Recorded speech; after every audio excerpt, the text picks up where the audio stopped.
ಏನೇ ಆದರೂ ಕೂಡ ಇವತ್ತು ಅಡಿಕೆ ಬೆಳೆಯನ್ನ ನಾವು ಇವತ್ತು ನಾಟಿ ಮಾಡುವುದರಿಂದ ಹಿಡಿದು ಕೊಯ್ಲು ಮಾಡುವವರೆಗೆ ಯಾವೆಲ್ಲ ಕೃಷಿ ಚಟುವಟಿಕೆಗಳನ್ನು ಹಮ್ಮಿಕೊಳ್ಬೇಕು ಅನ್ನೋದ್ರ ಬಗ್ಗೆ ನನಗೆ ತಿಳಿದಿರ್ತಕ್ಕಂಥದ್ದನ್ನ ನಿಮ್ಮ ಮುಂದೆ ಬಿಚ್ಚಿಡ್ಲಿಕ್ಕೆ ನಾನು ನನ್ನ ಪ್ರಯತ್ನವನ್ನ ಪಡ್ತೇನೆ.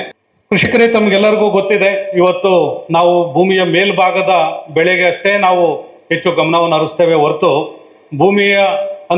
ಭೂಮಿಯ ಮೇಲೆ ಒಳಭಾಗದಲ್ಲಿ ಇರ್ತಕ್ಕಂಥದ್ರ ಬಗ್ಗೆ ನಾವು ಯಾರೂ ಕೂಡ ಹೆಚ್ಚಾಗಿ ತಲೆ ಕೆಡಿಸ್ಕೊಳೋದಿಲ್ಲ.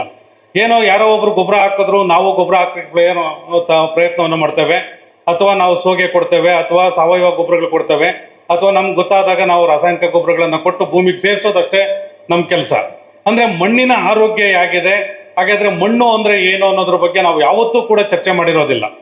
ಹಾಗಾಗಿ ಬಹಳ ಮುಖ್ಯವಾಗಿ ಭೂಮಿಯ ಮೇಲ್ಪದರದ ಒಂದು ಭಾಗಕ್ಕೆ ನಾವು ಸಾಮಾನ್ಯವಾಗಿ ಮಣ್ಣು ಅಂತ ಕರಿತೇವೆ. ಈಗ ಭೂಮಿಯನ್ನು ನಾವು ಪರೀಕ್ಷೆ ಮಾಡ್ತಾ ಹೋದಾಗ ಭೂಮಿಯಲ್ಲಿ ಹಲವಾರು ಝೋನ್ಸ್ ಅನ್ನ ನಾವು ಕಾಣ್ತಾ ಹೋಗ್ತೇವೆ. ಕೆಳಗಡೆ ಹೋದಾಗೆಲ್ಲ ನಾವು ಕಲ್ಲಿನ ಬಂಡೆ ಕಾಣ್ತೇವೆ. ಕಲ್ಲು ನಿಧಾನವಾಗಿ ಭೌತಿಕವಾಗಿ ಮತ್ತು ಜೈವಿಕವಾಗಿ ರಾಸಾಯನಿಕವಾಗಿ ಬದಲಾವಣೆ ಹೊಂದುತ್ತಾ ಸಣ್ಣ ಸಣ್ಣ ಕಣಗಳಾಗಿ ನಾವು ಮಣ್ಣಾಗಿ ಪರಿವರ್ತನೆ ಆಗ್ತಕ್ಕಂಥದ್ದನ್ನ ಕಾಣ್ತೇವೆ. ಯಾವುದು ಭೂಮಿಯ ಮೇಲ್ಭಾಗದ ಒಂದು ಪದರ ಮತ್ತು ಭೂಮಿಯ ಮೇಲ್ಭಾಗದಲ್ಲಿ ಏನು ಸಸ್ಯಗಳಿದ್ದಾವೆ, ಸಸ್ಯಗಳಿಗೆ ಮೀಡಿಯಾ ಆಗಿ ಕೆಲಸ ಮಾಡ್ತಕ್ಕಂಥ ಒಂದು ಭಾಗಕ್ಕೆ ನಾವು ಸಾಮಾನ್ಯವಾಗಿ ಮಣ್ಣು ಅಂತ ಕರಿತೇವೆ.